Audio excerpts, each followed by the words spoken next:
Comment faire pour avoir davantage confiance en moi? Si vous vous posez cette question, je vous réponds dans cette vidéo.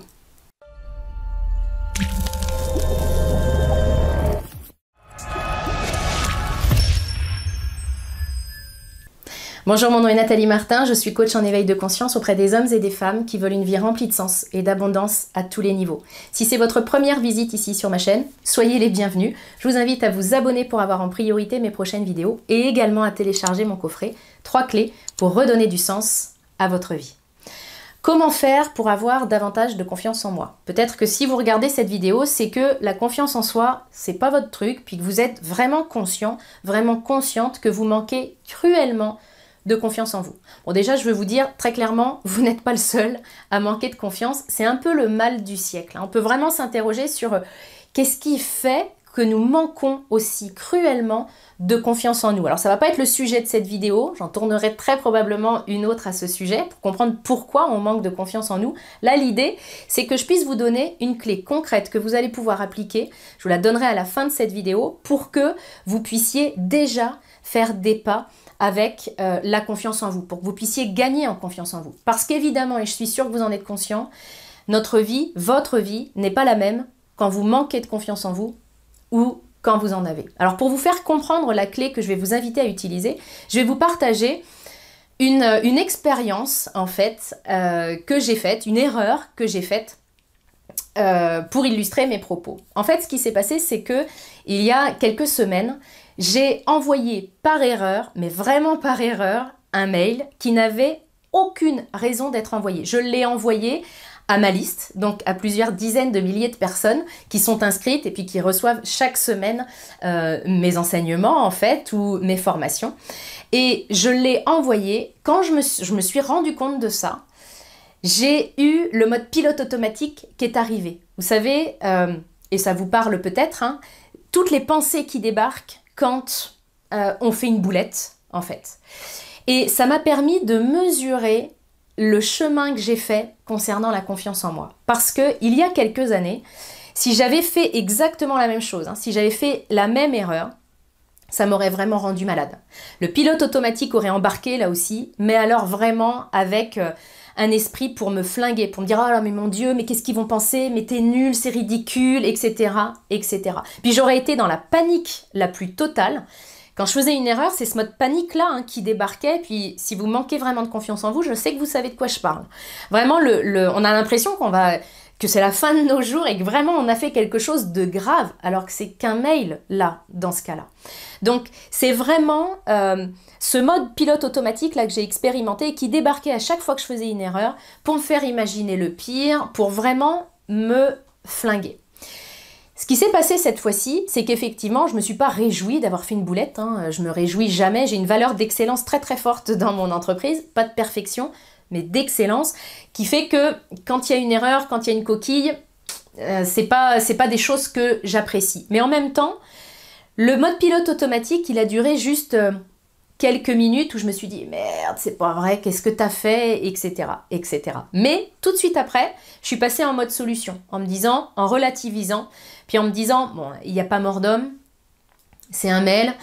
Si certains s'étonnent de l'avoir reçu, on répondra et puis voilà. » Donc, je suis passée vraiment très très rapidement à autre chose et dans une autre énergie. Alors, la question que je veux vous poser pour vous donner cette clé, c'est comment vous réagissez quand vous faites une erreur. Quand vraiment c'est flagrant, vous pouvez vous en prendre qu'à vous-même, c'est votre boulette et vous allez devoir l'assumer. Comment est-ce que vous réagissez? Comment est-ce que vous vous traitez? Quel est le discours intérieur que vous vous tenez? C'est hyper important que vous puissiez répondre à ces questions-là et prendre conscience du fait que si, comme moi, il y a quelques années, vous vous flinguez quand vous faites des erreurs, vous êtes en train de flinguer aussi la confiance en vous.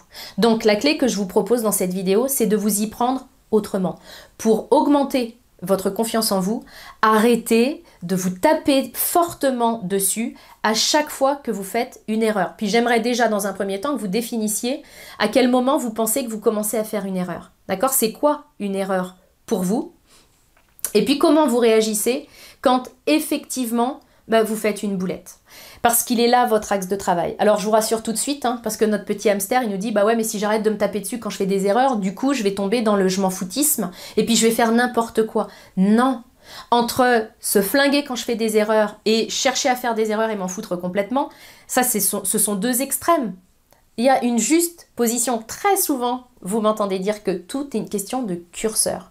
Donc c'est simplement de ramener le curseur à un bon endroit, et une fois que la boulette est faite, une fois que je ne peux pas revenir en arrière pour changer ce que j'ai fait, ce que j'ai dit, eh bien, il va falloir que je lâche prise, que je répare si effectivement ça peut l'être, mais là que je passe en mode solution, et je ne peux pas passer en mode solution si je suis en train de me taper dessus.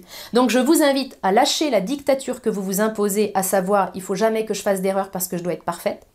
Et la prochaine fois que vous faites une erreur, respirez si vous sentez le mode pilote automatique qui part, repensez à ce que vous avez vu dans cette vidéo, et puis simplement demandez-vous si c'est si grave que ça, est-ce que quelqu'un va mourir des conséquences, est-ce que vous avez opéré quelqu'un à cœur ouvert?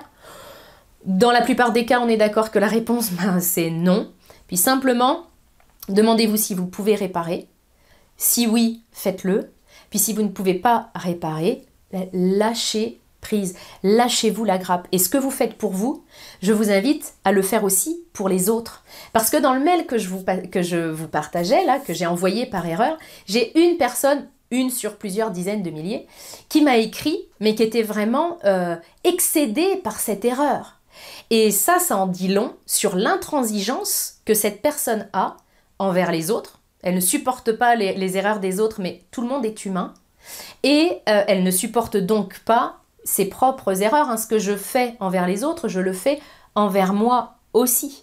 Donc, soyez aussi indulgents envers les erreurs des autres personnes. Prenez du recul, n'embarquez pas. Quand vous voyez que quelqu'un a fait une boulette et que votre mode pilote automatique embarque, faites la même chose que pour vous. Respirez à l'intérieur de ça, reconnaissez à l'autre le droit d'être humain. Et puis bien sûr, ça ne veut pas dire lui enlever sa responsabilité. On peut aussi être amené à le mettre face à ses responsabilités pour qu'il puisse réparer. Mais vraiment, une manière à mon sens très efficace d'avancer dans la confiance en soi, c'est d'arrêter de vous flinguer quand vous faites une erreur et d'arrêter de flinguer les autres aussi. Pensez-y la prochaine fois que vous faites une boulette, parce que oui, malheureusement pour vous, il y aura une prochaine fois. Vous êtes un être humain.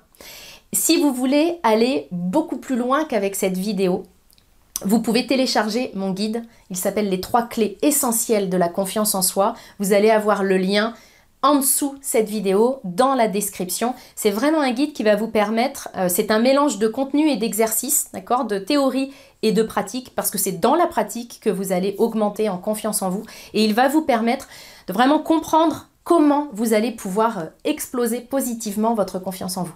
Si cette vidéo vous a parlé, si elle vous a aidé, n'hésitez pas à la liker, à la partager pour m'aider à aider le plus grand nombre de personnes possible. Je vous en remercie d'avance et je vous retrouve très bientôt dans une prochaine vidéo.